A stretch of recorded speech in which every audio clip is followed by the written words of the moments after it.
राधे राधे। तो क्या जीवन में आप लोगों को परखते हैं? क्योंकि परखना हर कोई जानता है, लेकिन समझना बहुत कम लोग जानते हैं। बहुत ही सादी सी बात है कि रूठी हुई खामोशियों से बोलती हुई शिकायतें ज्यादा बेहतर है, क्योंकि जब इंसान एक दूसरे से बोल देता है तो सारी शिकायतें बस यूं ही चुप हो जाती है।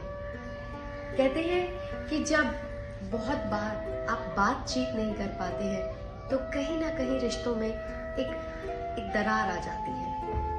जब आप अपनी बुद्धि का खुद इस्तेमाल नहीं करते हैं, दूसरों की कही सुनी बातों में आ जाते हैं, तब आपके रिश्ते खराब हो जाते हैं, आपकी सोच खराब हो जाती है। ये बात मैं इसलिए कह रही हूँ क्योंकि आज की कहानी में यही दर्शाया जाएगा कि किस तरह से हम अपनी बुद्धि लगा सकते हैं और अपने प्यारे से रिश्तों को कैसे बचा सकते हैं, किस तरह से हम लोगों का चुनाव कर सकते हैं। और सबसे प्यारी बात कि हमें जीवन में कोई भी रिश्ता हो उसमें परखना नहीं है, सिर्फ समझना है। तो इन सारी बातों के लिए तो आज की कहानी तो सुनना बहुत ज्यादा जरूरी है। तो कहानी शुरू करूं? तो आज मैं आपको सुनाना चाहती हूँ संत कबीर और उनके बेटे कमाल की कहानी। बहुत सुंदर कहानी है और इसको सुनने के बाद में आप लोगों को परखना बंद कर देंगे, सिर्फ समझने की कोशिश करेंगे। कैसे? तो कहानी ये है। तो होता यह है कि एक राजा है जो कि संत कबीर को बहुत मानते हैं। जब भी उनसे मिलने जाएं, खूब सारे मोती हीरे जवाहरात लेकर जाएं, लेकिन संत कबीर हाथ जोड़कर हमेशा उन्हें मना कर दें कि राजन मुझे ये चीज की जरूरत नहीं। अब कुछ दिनों से राजा के कानों में एक बात आ रही थी कि जो संत कबीर का बेटा है कमाल, वो लोगों से चीजें वहीं रखवा लेता है। जैसे कि संत कबीर किसी को भी मना करते हैं, वो बाहर आता है और वो सामान रख लेता है। अब ये बात राजा मानने को तैयार नहीं थे, लेकिन इर्द गिर्द इतने लोग थे और इतने लोग ये बात कह रहे थे, तो राजा ने कहा क्यों नहीं मैं इस बात को खुद परखूंगा। राजा एक दिन पहुंच गए संत कबीर की कुटिया में और खूब सारे हीरे जवाहरात मोती सब लेकर गए। अब हमेशा की तरह संत कबीर ने हाथ जोड़कर मना करा कि इन सब का मैं क्या करूंगा, आप वापस ले जाए। अब जैसे ही वो कुटिया से बाहर निकले तो उन्हें कमाल मिला। कमाल ने कहा राजन आप इतना सारा सामान लाए हैं, क्या आप ढोकर जाएंगे? छोड़ दीजिए, यही रख दीजिए, क्या लेके जाना। अब राजन को समझ आ गया कि हाँ, जो लोग कह रहे थे वो सत्य है। लगता है संत कबीर का बेटा कमाल लालची हो गया है। लेकिन राजा को ये बात समझ में नहीं आई कि ऐसा कैसे हो सकता है। इतना बड़े आदमी का बेटा, इतने ज्ञानी का बेटा इस तरह से हो सकता है।